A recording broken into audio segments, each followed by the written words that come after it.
Hey, what is going on, guys? So here today we're going to be taking a look at the SD Gundam World Sangoku Soketsuden Sima Yi Destiny Gundam. Pretty tongue twister of a name there, but this is from Bandai's Sangoku Soketsuden line that's been going on for a little bit now. They've got a bunch of different releases out in the line. They're coming out with a load of them. I haven't really been paying too much attention to them because this sort of thing is not the thing that I'm typically into, but just because there's a lot of kits coming out in this line recently, I was thinking that I wanted to take a look at least one of them just to give a review of at least one of them, just so you guys could have an idea of what they're like. And then I saw this one was coming out. I thought just the box art was very striking. I thought it looked pretty cool. I like the big claw hand here.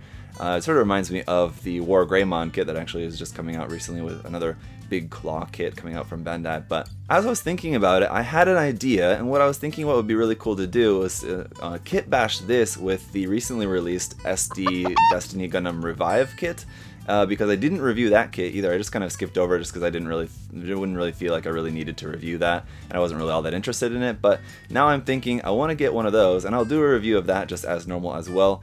And then after this was reviewed, and then later on what we'll do is we'll kit bash them together. So we'll make an SD/HG kit bash again, but this time it will be in this style. So basically I'll use some of the parts from the regular HG version just to give us that sort of larger scale for that, the not like the semi-SD scale for it.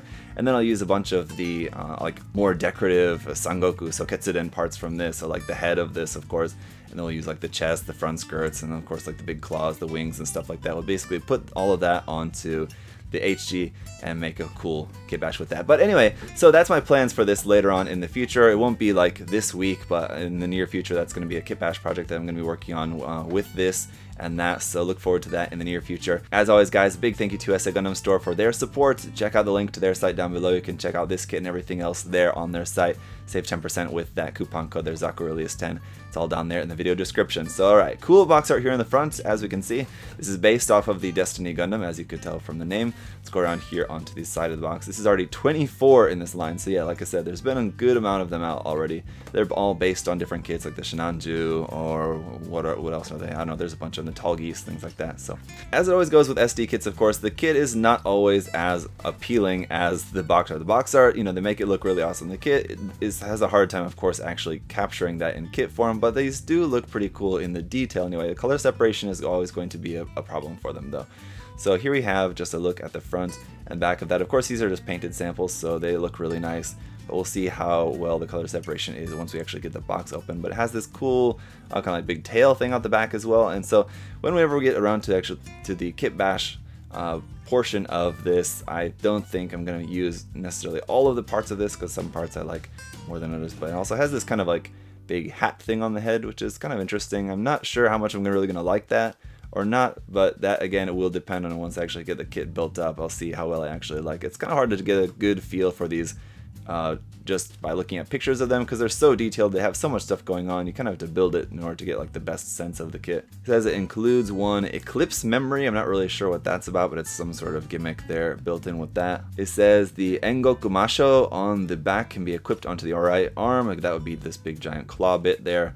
So there's that, and it says the Eclipse memory can be attached onto the forehead, and the eyes can be rearranged to recreate the two types of expressions, so you can make these super duper crazy eyes there as well. As it goes with SD kits, they often have the swappable eye features there, right? So here's just a little bit about the story, I suppose, the Gundam anyway, and then there's a QR code there for about the story, about the Sangoku Soketsuden info, and then no list price listed for this. But the list price was a very affordable 1,000 yen for this. So of course it's an SD kit, going to be relatively simple, but for 1,000 yen, you get a good amount of stuff in here, and I think that's going to be a pretty nice price for this, because you got a lot of different colors here, it looks like, a lot of really nice detail. And so I'd say that price seems pretty nice. Alright, let's get a look here at the manual. First of all, it's a nice, cute, little, small manual. We got the box art there up at the top. At the bottom here, a little more about that. There's an actual illustration there. It looks pretty cool. He's got that big wings. He's got that cool hat. Alright, very nice. Around here on the back, a little bit more about that. Basically kind of the same stuff we saw on the outside of the box. A little bit more about the memory and device over here in Japanese and in English. Some cool action poses there, so you can see that using the big claw. And then a little bit about that, the Engoku Masho down there. On the inside, with it being an SD kit, of course, we have a little SD comic. Again, it's all in Japanese, but we actually have some English. Oh, it's actually translated. When did they start doing this? I didn't know they started translating the SD comics as well, so that's pretty cool. So you got the, we're going to restrain you, you must be Shimayi, serving Dongzhao. Well, well, if it isn't, we sure are lucky. Become a lab rat to test out my powers. Alright, there you go. So anyway, we do also have our parts list over here.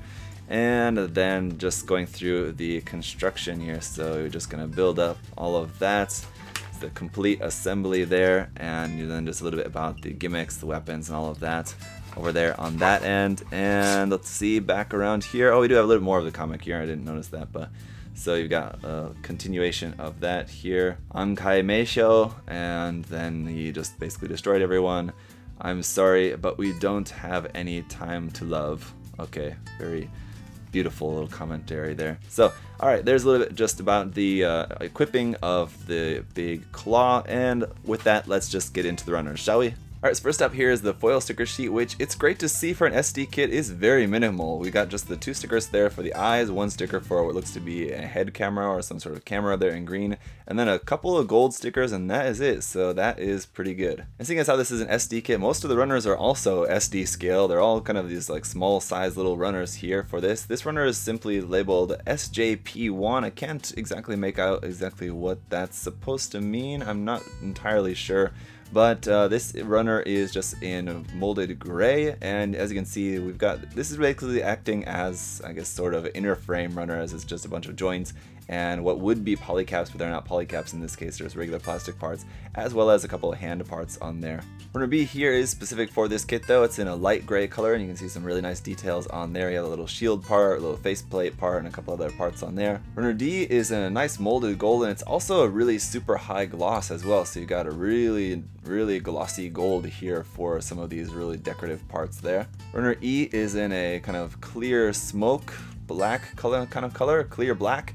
And it's just going to be a few parts on there. Some parts, it looks like they're for the claw as well, so pretty nice, very nicely detailed. Runner F is in clear red for some more parts here for this, including parts like for the feet. It looks like for a couple maybe skirt parts or other detail parts around there as well. Runner G is containing a few of the larger parts for the kit. It's just in plain black.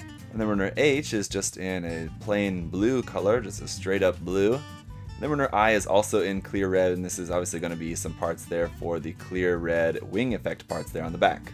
So that is it for the unboxing, guys. It's going to be a pretty interesting experience. Like I said, this is not the sort of thing that I'm typically into, but it's always nice to try out some new things every now and then, especially if it's only going to cost you around 1,000 yen. It's not going to cost you much to try out something different, and that's always a good thing. So that's it for the unboxing, guys. Thank you so much for watching. If you have questions or comments, leave those down below. I'll see you guys in the review coming up next. Bye, guys.